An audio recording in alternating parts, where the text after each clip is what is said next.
All right, so the one I don't want to talk about.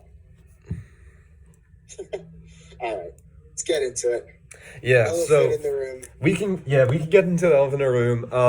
The Miami Marlins, what are they doing with Jesus Luzardo? Yeah, the elephant in the room. Let's talk about that.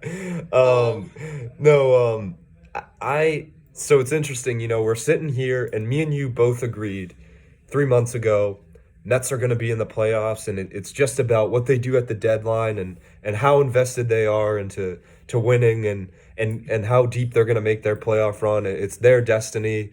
I believe Acuna was hurt, right? Because there's no way. I think so. He had to have been. He had to have been. Because that was still so funny. And then we were like, and I told you, dude, I told you to look out for the Phillies, and they did make a push.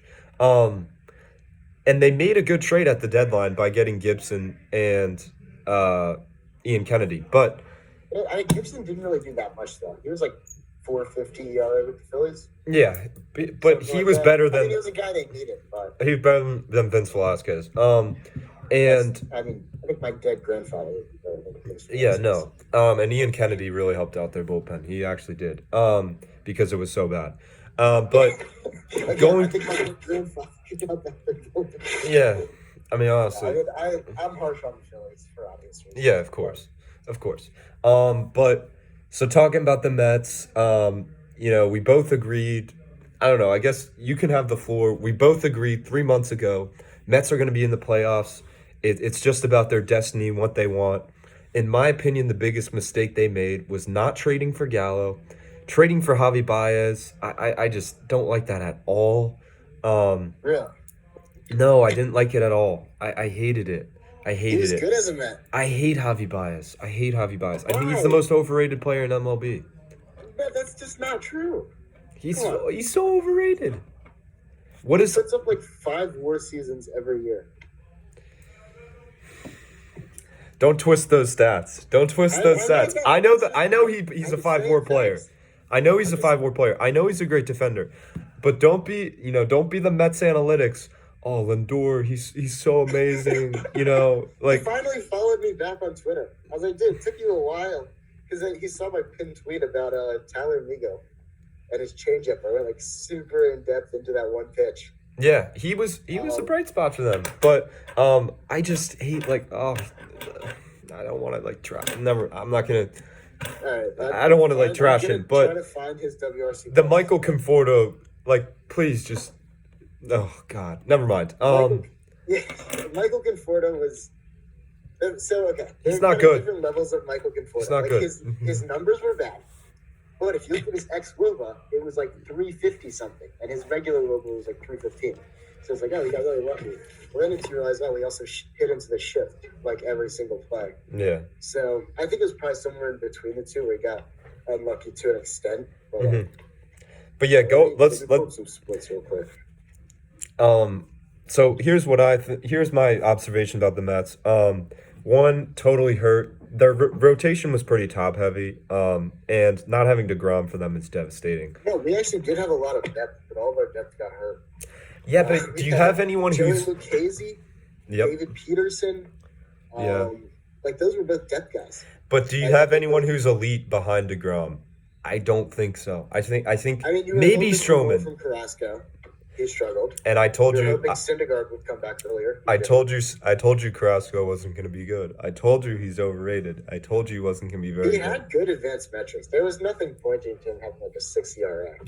Yeah, no. And Syndergaard looked great when he came back, but he was just. It was like a Mike Trout thing where he's only out for 6 weeks and he's pretty much out for the whole season. But okay. Javi Baez, ready for this? Yeah. Had a 141 WRC plus as a Met. Yeah, wow. Okay. When he started out, he wasn't very good. He was good. I guess he finished the year really well then because he did. He had an amazing streak where he had an on-base streak of over 20 games. It's like you're Javi Baez. You don't do that. Yeah, wow. It's just not what happens. Yeah, that's not what he did. No, he had a 40% hard hit rate. Mm-hmm. 1 out of every 4 fly balls went for home runs. He was seeing the ball really well. No, he was good. Yeah. Wow, I didn't know he was that good towards the end of Yes. the year. But I don't know. I feel like Alonso, we kind of mistake him for an elite hitter when he's He really was good too. but he's not like an Aaron Judge where or like a Harper where it's like, all right, clutch game or close game on the line, runners on second and third. I want Pete Alonso up there. He's just not that hitter. He's not He that had a type of hitter. 133 WRC plus this year. Yeah, because he had a ton of home runs. But That's fine. That's fine. Who cares how he provides who's your value? clutch hitter then? Clutch hitting's a myth. Okay, let me give my. I think I'm the only one because I'm always right with a nuanced take on clutch hitting, and that's that it certainly exists, and some guys are better in high leverage situations than others, but the sample size is so small, and there's so many confounding factors that it's nearly impossible to measure unless you can look at a guy like over like a 20-year career. Yeah, that's Because if you could say like, oh, this guy didn't perform well in the clutch, yeah. you can say, okay, he was going against this specific pitcher who he's really bad against. Mhm. How do you know? How can you say it's definitely because it was in the clutch? And I think you need such a large sample size with such a variety of like pitchers and ballparks, and you need to be able to adjust for defense. That it's really hard to actually form an opinion on if a guy's clutch or not Yeah. over a proper sample size. But yes, the Mets did have some of the least timely hitting of any team. Yeah. Do I think that for sure points to anything inherently wrong with the team? No. But is it something that happened? Yes. And an interesting So I don't know. That's kind of my take on clutch hitting. Yeah. Another interesting stat about them was their average versus 98 mile an hour fastballs and plus were awful. Oh yeah, we sucked. Yeah. Against high heat. I don't know. I blame it mostly on JD Davis, but it was everybody. Yeah. It was weird. They couldn't hit Wheeler. They just couldn't hit guys who threw really hard. They didn't have a I think single Pete home run against. Pete hit a home run in like late August Mhm. off a 97 mile per hour fastball. That was the first time we hit a home run off the fastball 96 or higher. Yeah, that's what. Yeah, In like August. it was an odd. Wow. Wow. Yeah, that's crazy. But no, I think injuries killed us too. Mhm. Not having DeGrom for the second half of the year is just. And He was having the best season of any player in baseball. incredible. It was an incredible season. He was on pace for like a 1968 Bob Gibson like season. Yeah. And it just didn't happen. And that's It was remarkable. sometimes that happens. Yeah, it was remarkable.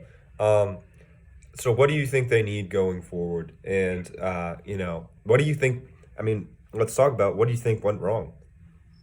I think it's a combination of just some guys underperforming, some guys getting unlucky, some guys getting hurt. And I think we also didn't do enough at the deadline. As much as I do like Javi Baez, I think we should have added more bullpen help. I think we should have added an outfielder. Mhm. Even if it's not a Joey Gallo, like a Jorge Soler went off in Atlanta. I can't believe the Royals traded him. Yeah, I mean, great move for Atlanta. Mhm. We segue that into talking about them. I love what they've done at the Yeah. deadline. One last thing. Francisco Okay. Lindor didn't have a good season. Okay, well, He didn't have a good season. Ad nauseum on my page about him. On my personal page, I have some threads on him. Essentially, what happened was, for the first 2 months of the season, he was hammering the ball into the ground, and like whenever he would hit the ball hard, it would be a ground ball. And hitting the ball hard, it doesn't matter how hard you hit the ball if it's on the ground, because that's going to be an out. Yep. So he was really struggling the first part, and I said this at the time. I said he has been struggling. It's not like he's unlucky and we should totally write it off, but it's very fixable, and I do think he'll turn it around. Mhm. And that's exactly what happened. He kind of unlocked his swing. Game on May 29th against the Braves, hit a home run, and since then he's had a 131 WRC plus. Mhm. So I'm not worried about him going forward. He struggled early. That's true. I don't think you can just write it off to like, oh, he was playing in New York, or oh, he was playing in the NL. Yeah. Like, no, we can explicitly see what he was doing poorly. Yeah. Got a low batting average, but I also don't care about batting average. He walked more than 10% of the time, I think. So Yeah. he was still getting on base. He showed very good plate discipline. Still ended up hitting 20 homers. Yeah. Would like to see more than that. I think his final WRC plus was like 105-ish. It was 105. Which is you want it to be a little better, but it's not like that's bad, especially with his defense. But it's That's also, still, I see like all the time, like since Francisco Lindor has had a 140 WRC plus, yeah, I mean, I and think he it makes finishes sense the because season with 105. It's like, it's like, all right, like, yeah, I think that's great. he struggled really early, and then he kind of changed. He made some mechanical tweaks. Yeah. So we can essentially say since he made those mechanical changes, since he fixed that issue, he's been really good. So I think there's reason to believe in him going forward. Not like a 130 WRC plus hitter, but if he has like a 115 WRC plus with elite defense, I'm not going to be complaining. Well, and that's where I disagree, which is why are you paying $35 million for a guy like that? That's what he's pretty much always done. He had besides 2018, he's never been an elite hitter. Just that he has literally generationally good defense at shortstop with an above average bat. That's still one of the best players in baseball. Yeah.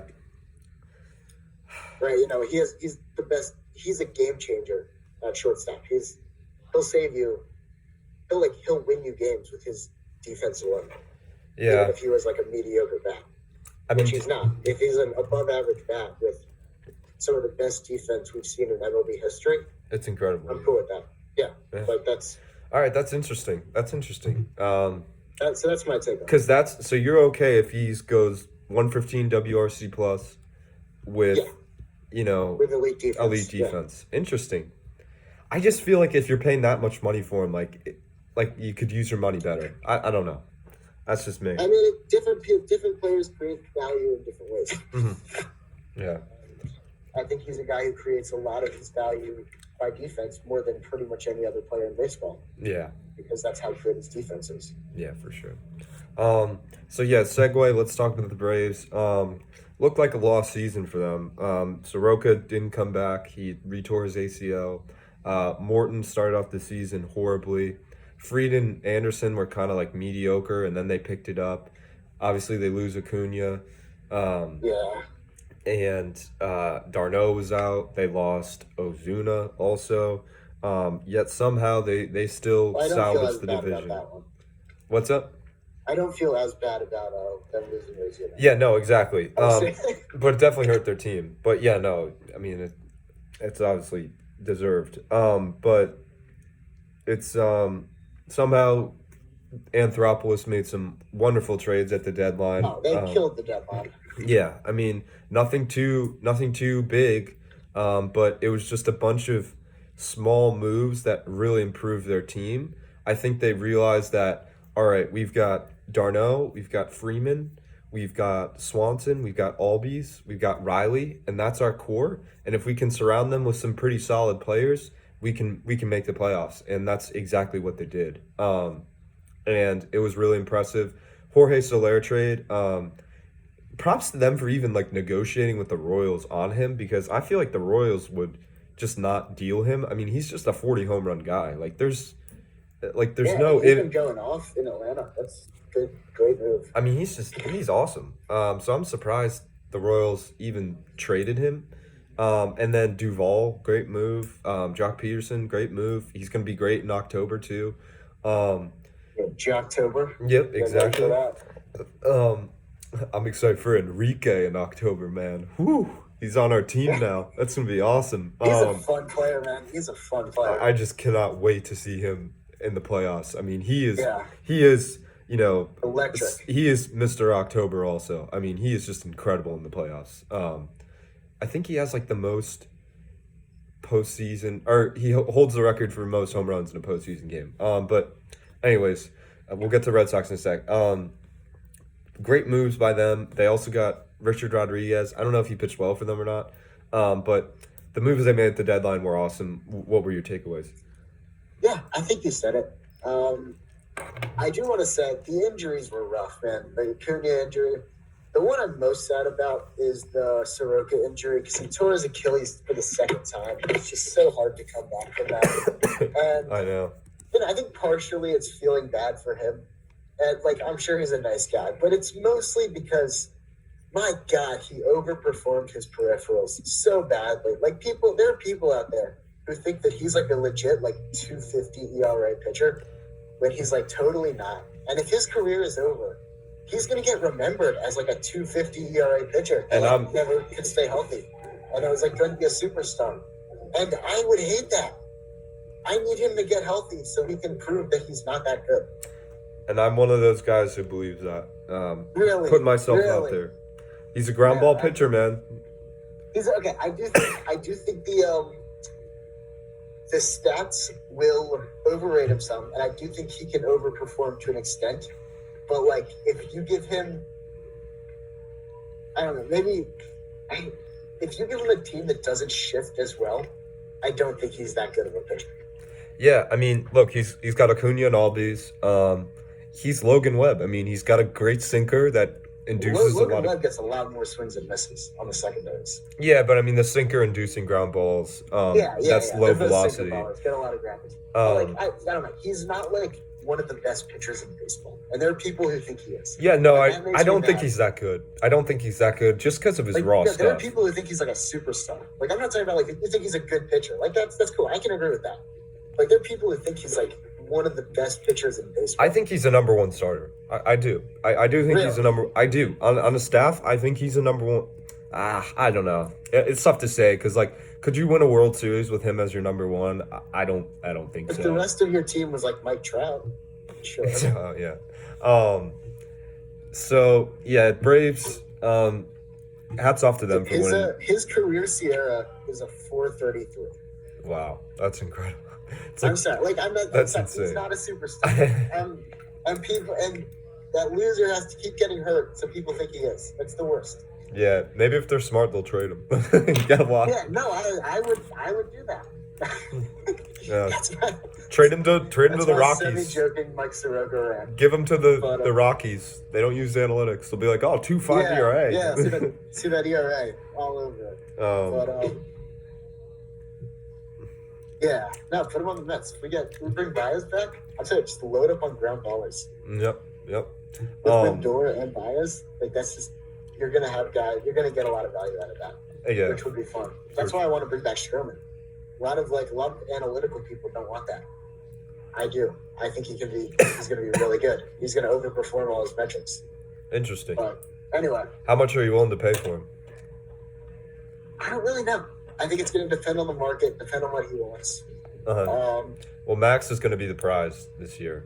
Yeah, if he wants to come to New York, which he didn't at the deadline. He will not play for them. He will not sign with the Mets. If he can get him, I want to see DeGrom and Scherzer at the top of the rotation. He will not play for the Mets, and I'll put any amount of money on that. No, he probably won't. So it's probably unrealistic. But like, if we can just say like, we give him $40 million a year.